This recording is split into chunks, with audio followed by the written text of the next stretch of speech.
Qué alegre poder compartir con cada uno de ustedes en el mensaje de este servicio dominical. Mi nombre es Pablo Marroquín y de verdad es un gusto, una alegría tener el privilegio hoy de compartir un mensaje que Dios ha puesto en el liderazgo de esta congregación para poder bendecir nuestras vidas. Siguiendo en la temática de adentro hacia afuera, hoy tenemos un tema que personalmente desde que lo estuve leyendo, desde que lo estuve estudiando, me ha bendecido muchísimo. El tema de hoy se llama propiedad de Dios, vidas santificadas. Muchísimas veces hemos escuchado que somos propiedad de Dios, pero verdaderamente, ¿qué significa ser propiedad de Él? ¿Y qué significa tener una vida santificada? Hace algunos días, mientras estudiaba este tema, recordaba la historia que sucedió en el Mundial del 2014. Para todos aquellos que les gusta el fútbol, probablemente lo recordarán, y si no, yo igual te lo voy a contar. Estaba el equipo de Costa Rica, un equipo centroamericano que había llegado a los cuartos de final del Mundial. Imagínate, un equipo centroamericano en los cuartos de final y se enfrentaba a la fuerte Holanda, la naranja mecánica, dirigida en ese momento por Louis van Gaal. El partido terminó empatado en el tiempo normal, en los 90 minutos, y se fueron a tiempos extra. El partido seguía empatado. Imagínate, un equipo centroamericano llegando empatado a los tiempos extra con la fuerte Holanda. En ese momento, el entrenador de Holanda hizo algo que pocas personas entendieron. El entrenador cambió el portero un minuto antes de que el segundo tiempo extra terminara. Un minuto antes. La gente no entendía por qué pasaba eso. ¿Acaso el entrenador no confiaba en su portero? ¿Por qué lo hacía? Sin embargo, eso sucedió. Un minuto antes, el entrenador cambió al portero y entró un portero que estaba en la banca. Terminó el tiempo de los tiempos extra y comenzó entonces el tiempo de los penales. En los penales, este portero que había entrado de cambio detuvo 2 penales que permitieron que Holanda clasificara. Luego, conversando con el entrenador y en las declaraciones posteriores, nos dimos cuenta que este portero había sido preparado para penales, que era un experto en penales. Entonces, el entrenador había ingresado a este portero porque él estaba preparado para ese momento, estaba apartado para ese momento. Tal vez no hubiera jugado otro momento del partido, tal vez no hubiera jugado otro partido en el Mundial, pero estaba preparado, estaba apartado para ese momento en específico.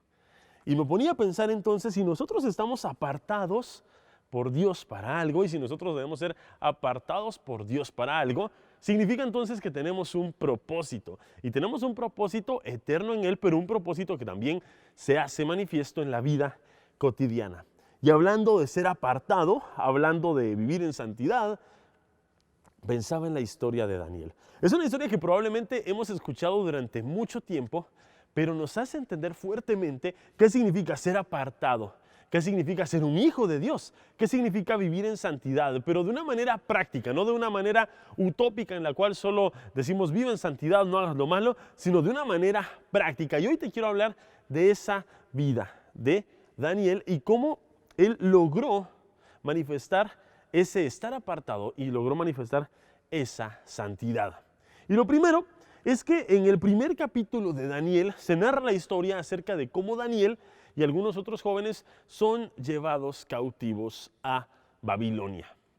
Nabucodonosor los lleva, él había conquistado lo que en ese tiempo era Judea. Pero hay algo interesante en esta historia. Nabucodonosor no se lleva a todas las personas, se lleva específicamente a los príncipes o a los hijos de las personas importantes, porque eran las personas que en algún momento podían generar una revuelta, podían liderar al pueblo para que se rebelara. Sabían que otras personas tal vez no, pero sabía el potencial que estas personas tenían. Y en Daniel 1, del 3 al 4, se narra que Daniel y algunos de los otros muchachos eran príncipes, eran personas especiales, personas escogidas. Ahora bien, Daniel desde el principio supo quién era. Y ese saber quién era permitió que su caminar fuera distinto. Y yo te quiero preguntar hoy a ti, ¿tú sabes quién eres? ¿Podemos decir somos hijos de Dios? Sí, claro que somos hijos de Dios, pero ¿sabemos qué es lo que eso conlleva? Entonces, ese es el primer punto de 3 importantes que hoy quiero compartir contigo. ¿Sabes quién eres y qué conlleva ser un hijo de Dios? ¿Qué conlleva que como hijo debamos respetar las reglas de un hogar? Yo no sé tú, pero yo recuerdo claramente las reglas que tenía mi papá y los problemas en los que me metía si yo no cumplía con esas reglas. Pero algo importante es que esas reglas no habían sido puestas para dañarme, no habían sido puestas porque mi papá no me quisiera y porque no quisiera que yo fuera feliz, ¿no? Como tendemos a decir cuando somos jóvenes, no, es que mi papá no quiere que sea feliz y no me entiende y por eso pone reglas. No, las reglas las ponen por cuidarnos y para que no nos vayamos a estrellar con cosas que probablemente no podamos manejar. Las reglas y los mandamientos que Dios ha puesto para nosotros no son porque Dios nos quiera mantener con los brazos atados y que vivamos en un yugo y que vivamos en una esclavitud. Es porque el Señor tiene un propósito tan bueno para nosotros, pero que para que ese propósito se cumpla, Dios nos cuida y nos guarda. Y cuando tú vives conforme a esos mandamientos, entendiendo que eres un hijo de Dios y que debes seguir las reglas de casa, entonces comienzas a caminar en base a ese propósito. Así que el primer punto que hoy quiero conversar contigo es ese, saber quiénes somos. Tú que hoy me estás viendo, que has aceptado a Jesucristo como tu Salvador, eres un hijo de Dios.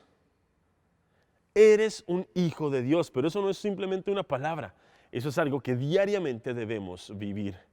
Eres un hijo de Dios, vales muchísimo y tienes responsabilidades, pero esas responsabilidades que debes cumplir son para tu beneficio y con ello glorificas a Dios, pero recuerda, y por favor no olvides esto, son también para tu beneficio. El segundo punto que quiero compartir hoy contigo también lo tomo de la historia de Daniel. El primero era saber quién soy. Este segundo es ¿con qué entonces me estoy alimentando? Probablemente a estas horas, si yo te pregunto con qué te estás alimentando, tu mente haya volado y te imaginaste con todas las cosas que te quisieras alimentar, pero ya llegará el momento de poder hacerlo. De lo que yo me alimento es lo que va a hacer que mi salud esté bien o mal. Si yo me alimento bien, voy a estar probablemente sano, voy a estar fuerte, pero si yo como mal, probablemente no voy a estar ni sano, no voy a estar fuerte y voy a sufrir en algún momento de alguna enfermedad que me va a meter en problemas. En Daniel 1:8 se nos cuenta cómo Daniel no quiso contaminarse con la comida que se daba en el palacio del rey. El rey envía que se les dé la comida, la mejor comida que tenían en el momento, los mejores manjares de ese momento de la historia estaban ahí, en ese palacio. Así como tú y yo muchas veces podamos creer que los mejores manjares están hoy, y no me refiero a comida, sino que el mejor contenido que existe está hoy. Las mejores cosas que yo pueda comprar, conseguir, ver, escuchar, están hoy a la vuelta de la esquina, en mi celular, ¿no? En ese momento él decidió no contaminarse y prefirió hacer una dieta diferente. Consumir algo diferente que al final de esta situación hizo que él y sus amigos estuvieran mejor preparados y más sanos que las demás personas que sí comían lo que se les daba en el palacio del rey. Ahora te quiero preguntar a ti, ¿qué es lo que estás consumiendo? ¿Qué es lo que estás comiendo? ¿Estás comiendo lo mismo que comen todas las personas en el palacio del rey? ¿Estás consumiendo los mismos programas de televisión? ¿Estás consumiendo la misma música? ¿Estás consumiendo lo mismo que encuentras en Facebook, en Twitter, en Instagram, que consume cualquier otra persona? ¿Eso que estás consumiendo te hace crecer? ¿O simplemente hace crecer tu lujuria? ¿Simplemente hace crecer tu miedo si estás leyendo simplemente noticias que te llenan de temor? Hace crecer tu furia en contra de X o Y persona. Hace crecer tu odio en contra de las autoridades. ¿Eso que estás leyendo acaso o eso que estás viendo acaso no está entonces pervirtiendo tu mente y haciéndote pensar en cosas que no deberías pensar porque te van a hacer y te van a encaminar a pecar? ¿De qué te estás alimentando? Alimentémonos de la palabra de Dios. Aliméntate en la oración. Muchas veces sentimos que orar es una cuestión monótona, que se puede volver aburrida, porque a veces así lo sentimos y decimos, bueno, ¿y cómo esta persona o cómo mi abuelita oraba 10 horas y yo no aguanto orar 5 minutos y me aburro y no siento a Dios?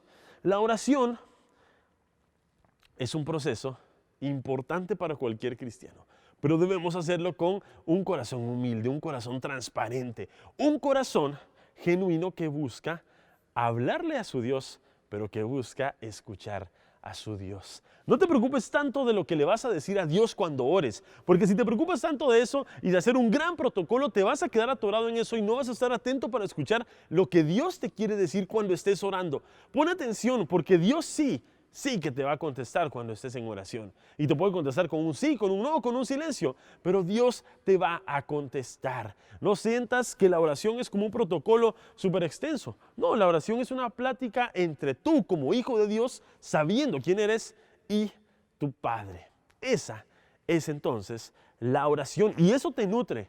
Pero nútrete también de la palabra de Dios. Alguien me puede decir, bueno, yo me gusta leer la Biblia, mi mamá, mi abuelita leían la Biblia, pero yo estoy pasando por problemas económicos, tengo problemas con mi esposa, me dejó mi novia, qué sé yo, y leo la Biblia y lo que encuentro son de Génesis las genealogías, ¿no? Y de que fulanito engendró a menganito, y luego otra persona, y luego encuentro la historia del arca de Noé. ¿Eso en qué me va a beneficiar? Me puede decir alguien. Bueno, la Biblia sí aporta a tu crecimiento y hoy tienes una enorme ventaja. Y es que hay diferentes planes de lectura en los cuales puedes involucrarte para ir leyendo. Por ejemplo, si un joven hoy me está viendo, yo te aconsejaría que si quieres comenzar a leer la Biblia y no sabes cómo, comienza con los proverbios. Los proverbios son consejos que Dios inspiró al rey Salomón para que un joven pueda llevar una vida íntegra. ¿No sabes qué leer? Lee los proverbios. Está bien, no te preocupes por ahora por las genealogías. Lee los proverbios. Comienza con los proverbios y ya luego puedes encontrar un plan de lectura que se adecue al tiempo que tienes disponible. Lo importante es que sí leas. Lo importante es que vayas avanzando. O alguien que tal vez no tiene tiempo, pero puede escuchar la Biblia como un audiolibro. Cuando va en el tráfico, cuando está haciendo limpieza. Y aunque otra persona pueda decir, eso no es completamente santo, porque si no está en papel, no es lo mismo, no es igual de impactante a que si la escuchas. Claro, la Biblia es la palabra de Dios. Y la Biblia te va a transformar, la palabra de Dios te va a ir transformando por medio de Él. No importa que la leas o que la estés escuchando, la palabra de Dios te va a ir transformando, aunque la escuches, por ejemplo, en un audiolibro. No importa de la manera en que lo hagas, si es con un plan de lectura, si la empiezas desde Génesis, si la haces como una audiobiblia, lo importante es que lo hagas, lo importante es que te nutras con la palabra de Dios. Métodos habrá muchos. Elige el método que mejor se adapte al tiempo que tienes hoy disponible. Elige el método que mejor se adapte a las necesidades que hoy estés pasando. Pero nútrete de la palabra de Dios. Llénate también por medio de la oración, como te decía antes. Y nútrete también con el diferente contenido bíblico y cristiano que iglesias como esta ofrecen. Digamos, tenemos hoy un servicio dominical en el cual estamos compartiendo un mensaje basado en la palabra de Dios. Nútrate también por medio de ello. Nútrate de los diferentes programas que hay entre semana para hombres, para mujeres, para jóvenes. Nútrate de ello. Nútrate de lo que puedes escuchar también en la música cristiana, en vez de estar nutriéndote de una canción que habla acerca de que, qué sé yo, las mujeres fueran algún tipo de animal. Nútrete de lo que la palabra de Dios dice. Nútrete también de esa música que exalta el nombre de Dios y nútrete también del diferente contenido bíblico, del diferente contenido cristiano que puedes encontrar. Lo importante es que te nutras de aquello que está basado en la palabra de Dios. Y eso, al igual que a Daniel y a sus amigos, te dará salud y estarás fuerte para el momento en que te tengas que enfrentar a la tentación. Y ese es el tercer punto que hoy quiero compartir contigo. La fuerza para resistir la tentación. Y es acá donde muchas veces fallamos, porque muchas veces buscamos estar dentro de una iglesia, muchas veces buscamos vivir bien y por un momento se nos da. Pero cuando llega el momento de enfrentarnos a una tentación, pero algo que de verdad nos da ganas de realizar, es en donde caemos. No a todos nos da necesariamente ganas de hacer los mismos pecados o de cometer los mismos pecados. Para algunas personas probablemente tomarse algo que les llame la atención, fumar o tener una relación fuera del matrimonio. Puede haber muchas cuestiones que sean diferentes y algunas cosas son más fuertes como tentación para unas personas y otras para otras. Entonces, el punto acá es, ¿qué tan fuerte vas a ser al momento en que te enfrentes a aquello que te da tentación a ti? Muchas veces juzgamos a aquel que cayó, pero ¿qué vas a hacer cuando te enfrentes a lo que te da tentación a ti? Y regresando a la historia de Daniel, que es una historia espectacular porque nos permite ver cómo ese camino de santidad que Daniel y sus amigos llevaron los permitió cumplir el propósito que Dios tenía para ellos. En esta parte de la historia, Daniel y sus amigos se enfrentan a una situación difícil. El rey había había tenido un sueño, y como ninguno de los magos, ninguno de los adivinos que él tenía en su corte pudo descifrar lo que el sueño decía, se enojó y había mandado a que mataran a todos los magos, adivinos y las personas que tenían que haber descifrado lo que decía el sueño y no pudieron hacerlo, incluyendo en este caso a Daniel y sus amigos, que no eran ni magos ni adivinos, pero estaban cerca de la corte del rey. Entonces, cuando querían llegar los soldados con ellos y también matarlos, Daniel pide explicación de lo que sucedió, y esto lo pueden encontrar en Daniel 2 del 17 al 21. En el capítulo 2 y en el 17 al 21 pueden encontrar una parte muy importante que a mí me llama mucho la atención y que hoy quiero compartir contigo y que podamos reflexionar. Cuando Daniel pregunta qué está sucediendo, pues le explican los soldados y Daniel pide una oportunidad para preguntarle a Dios el significado del sueño del rey. Y en el versículo del 17 al 21 puedes leer cómo él luego llega con sus amigos y les cuenta lo que sucedió, y juntos, todos, buscan en oración una respuesta de parte de Dios. Pero mira qué interesante esto. Daniel no se quedó solo con la carga, sino que fue con sus amigos y juntos buscaron la respuesta. Muchas veces nosotros nos enfrentamos solos a las dificultades y nos enfrentamos solos a las tentaciones que ponen nuestra santidad en una balanza y que ponen nuestra santidad en peligro. Es por eso que es tan importante que estemos en comunidades de fe como una iglesia, en un grupo de jóvenes, en una iglesia en el hogar, en un grupo de Nueva Mujer, en un grupo de conquistadores, en el grupo en el que estés. Es importante que podamos tener amigos, que podamos tener líderes con los cuales podamos llegar y decirle: estoy pasando por una tentación y no sé qué hacer. Estoy pasando por una dificultad que de verdad me está haciendo pensar en pecar, y de verdad me está haciendo pensar en pecar.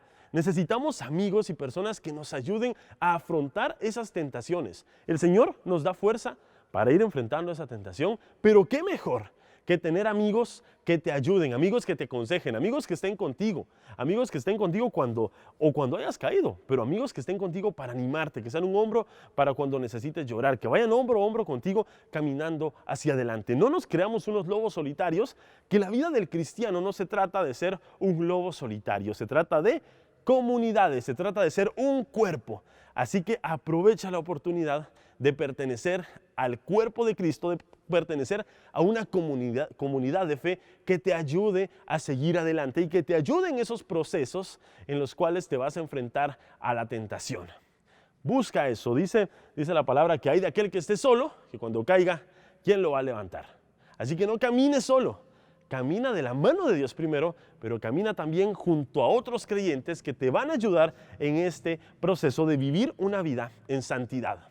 Y hablando de vivir una vida en santidad, alguien en este momento puede decir: bueno, has hablado de estar apartado para Dios, has hablado de santidad, de integridad, pero ¿qué verdaderamente es la santidad? ¿Cómo podemos definir la santidad? Y bueno, entonces, ¿cómo puedo vivir en santidad? ¿Qué conlleva vivir en santidad?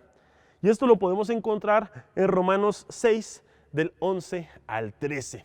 Ahí la Biblia nos habla acerca de lo que es vivir en una verdadera santidad y de cómo debemos cuidar nuestros cuerpos y cómo debemos cuidar cada miembro de nuestros cuerpos con los cuales pudiésemos pecar.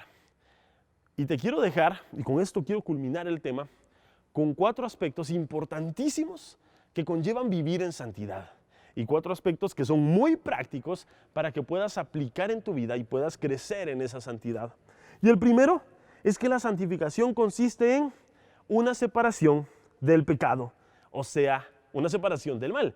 Pero para esta separación debemos ser firmes, y es aquí donde muchas veces nos perdemos. Porque si tú sabes que algo te da tentación, debes ser firme para alejarte de eso. Si yo sé que una conversación acá en WhatsApp o en la red que utilice me puede hacer caer en tentación, debo alejarme de esa conversación, bloquear a esa persona, o incluso en algún momento, si necesito, desinstalar la red social o el programa que estoy utilizando para chatear. Si yo sé que tener mi teléfono libre, y te cuento esto, yo hace algún tiempo, junto con mi esposa, buscamos tener en nuestros dispositivos un programa que nos monitorea la actividad en el teléfono. Entonces, por ejemplo, me monitorea lo que estoy viendo y manda un reporte a algunas personas que yo seleccioné acerca de qué es lo que estoy viendo yo en mi teléfono. Me bloquea también el acceso a páginas que pueden hacerme caer en pecado. Y al principio era un pecado mental y con el tiempo llegar a consumar algún pecado que me haga primero alejarme del Señor y luego también meterme en problemas en mi familia.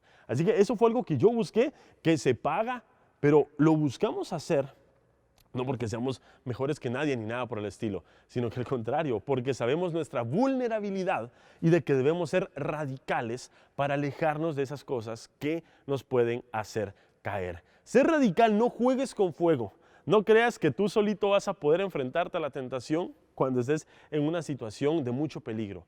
Debes enfrentarla si en algún momento llegas a estar, pero evita por favor llegar a esos momentos donde la tentación esté enfrente tuya y tengas que pelear. En lo que en ti esté posible, evita llegar a esas situaciones. Ser radical, si tienes que cortar amistades, corta amistades. Si tienes que cortar conversaciones, corta conversaciones. Si tienes que eliminar a personas de tus redes sociales, elimínalas. Si tienes que quitar el cable de tu casa, quítalo. Si tienes que sacar la computadora de tu dormitorio, por favor, sácala. No deberíamos, ninguno de nosotros, tener computadora en nuestro dormitorio. Si tienes que hacer cualquiera de esas cosas, hazlas, pero sé radical. ¿Vale la pena vivir en santidad? Claro que sí vale la pena vivir en santidad, porque aunque estas cosas parezcan difíciles, nos ayudan a caminar en ese proceso de santificación que vale la pena, porque en ese proceso el propósito de Dios se cumple para ti, y en ese proceso de santificación verás la mano de Dios en tu vida. El segundo punto de lo que significa y lo que consiste la santificación es saber que somos propiedad de Dios. Pero cuando hablamos de ser propiedad de Dios, no lo hablamos en el sentido de que estemos subyugados, de que estemos en una situación deplorable porque seamos propiedad de alguien.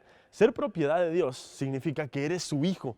Y cuando eres hijo de alguien significa que hay una persona que vela por ti, hay una persona que te cuida, tienes un hogar. Hay una persona que vela por tus necesidades y así es Dios contigo, porque tú eres su propiedad. Dios vela por tus necesidades, Dios es misericordioso contigo, Dios te cuida, Dios te guarda, Dios te da sabiduría, tienes un hogar en Él. Eso significa que seas propiedad de Dios.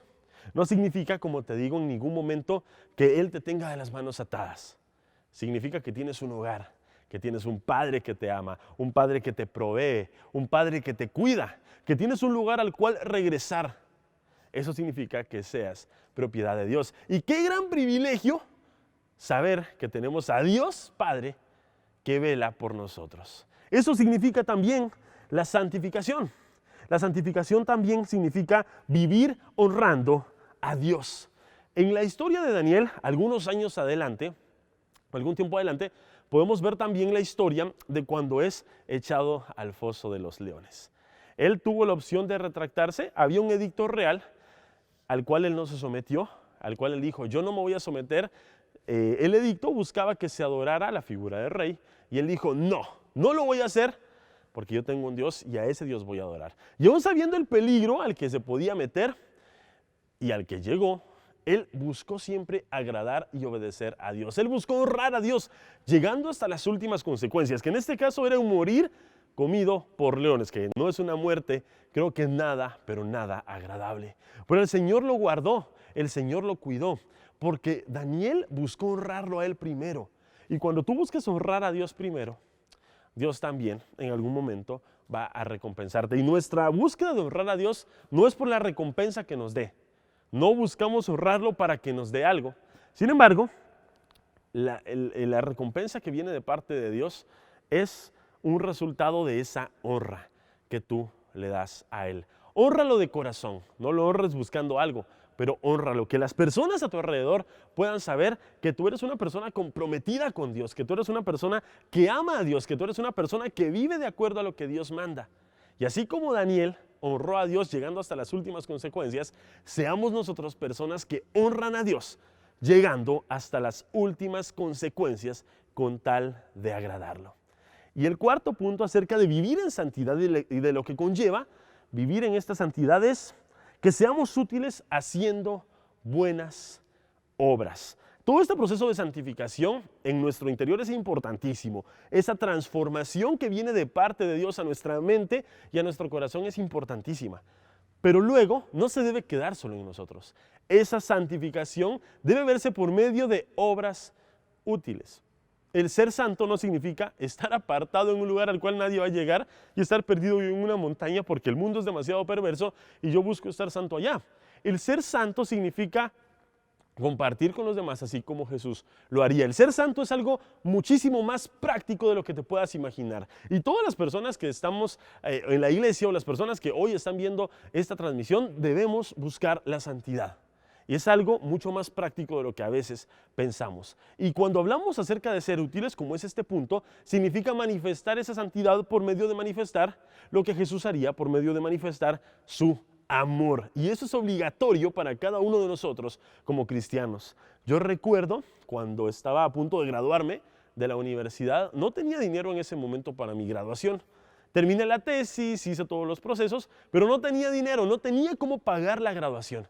Y en ese momento varios amigos se organizaron entre ellos y formularon una rifa. Entonces la gente donó premios, formularon una rifa, se vendieron algunos números y se hizo la rifa, se entregaron los premios y todo lo que se recaudó en esa rifa, ellos me lo dieron como obsequio para que yo pagara mi graduación. Ahora imagínate, ¿ellos tenían alguna responsabilidad de hacerlo? Por supuesto que no.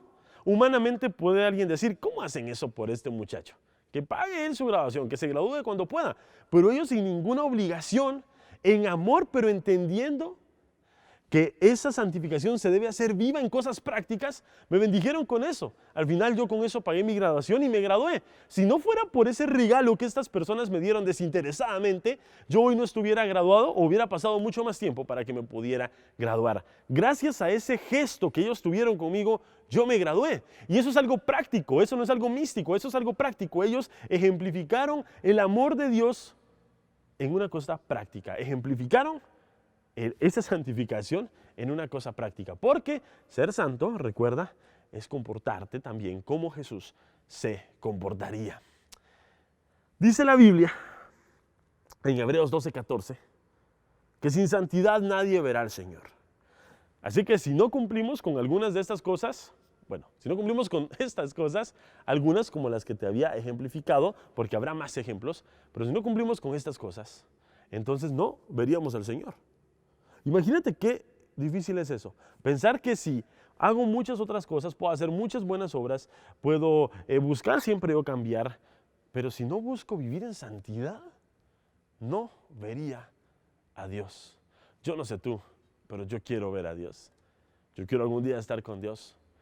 ¿Vale la pena vivir en santidad? Sí vale la pena.